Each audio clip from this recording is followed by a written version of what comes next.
Yo, it's Elliot with Yo Elliot. You got strength questions and I got your answers. Yo, Elliot.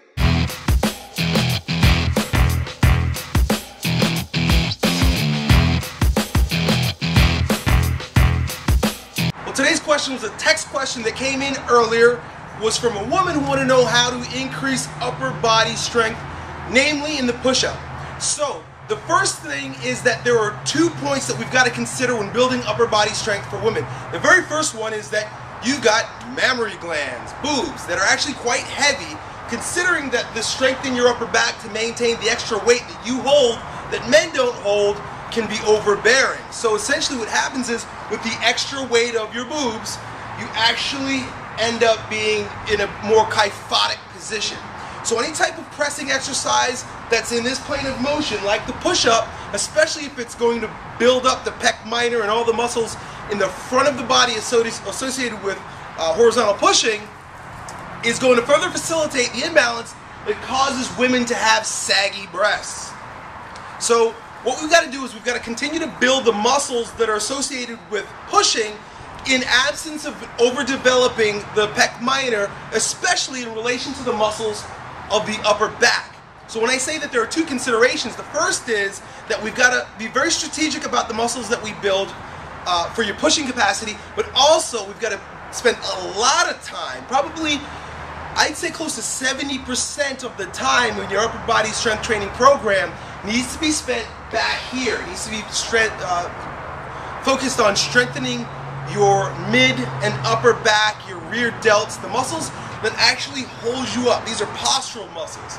The reason why is because we've got to set your shoulder such that it has an instantaneous axis of rotation. All that basically means is that if your shoulder bone is set in properly and you continue to build muscles in that kyphotic position, you're going to have thoracic outlet syndrome, you're going to get headaches, you're going to have neck pain, you're going to have a whole slew of other shit that's not worth having in order to do a lot of push-ups.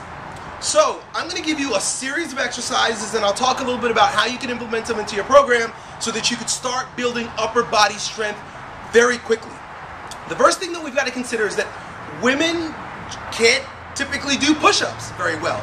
So what we have to do with all of our horizontal pushing exercises, well, namely, we've got to limit the amount of horizontal pushing exercises that we do, but there are 2 that we're going to do in order to build up the actual pattern, because you need to perform it either in the military or whatever it is that you're doing, is to descend the movement.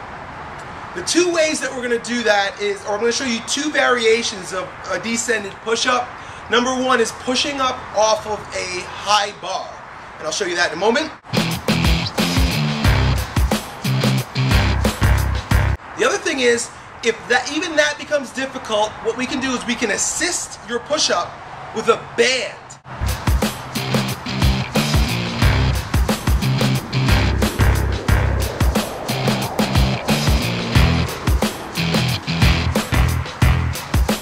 Now there are a few considerations that we've got to keep in mind when you're doing these push-ups, these descended push-ups, and it is that the core and the rest of the body needs to be engaged. So as you'll notice in my demonstrations, I don't let the body sag. Even though it's a pushing exercise with the arms, the core is engaged, and that's done typically by keeping the hips the same height as the head or somewhere thereabouts. The other thing is that we've got to implement exercises that build your upper back. So a few that I think are going to be advantageous to you are descended pull-ups done with a band. Get your hands back up here.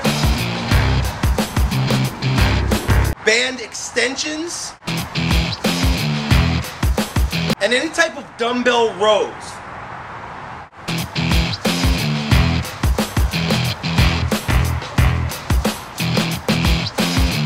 Also, rear delt raises are going to be very helpful to you.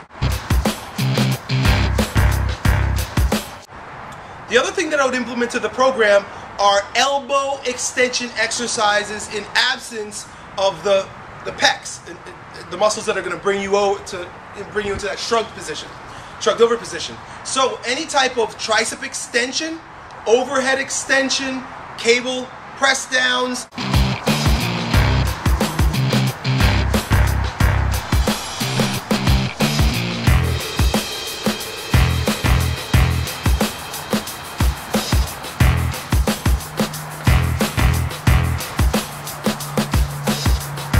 are going to be very helpful to you. Now, how do you structure your program? What I would do is I would add these to the beginning of your strength training routine. That means you're doing a full body strength training routine, but you add your upper body exercises first, followed by your squats and your deadlifts and your lunges and your lower body exercises twice a week or every third day. So do a full body, upper body, starting with your upper body exercises one day, then do your cardio type routines that you're typically going to want to do on the next day, day 2. Day 3 would be like your off rest recovery day. And then I'd repeat that 3-day rotation just until you reach your goal or before you decide to change your program. With regard to repetitions, I would also include some low repetition exercises using the ones that I described to you. So I'm talking about 3 to 6 rep range. And then also do some lighter rep ranges that put you between 8 and 15 repetitions. Switch back and forth. So maybe that first 3-day cycle you do heavier. And when I say heavier, I mean lower rep range with higher intensity. And then on the second 3-day of that cycle, do higher rep ranges. So I hope that's helpful to you. I really want to know how you make out with your test or your ability to do push-ups and pull-ups or whatever it is that you need to be able to perform. Send me a message. Let me know how that helps you. The rest of you guys, keep sending me your video questions. I appreciate them. I love doing this for you, and I will talk to you next time. Yo, Elliot.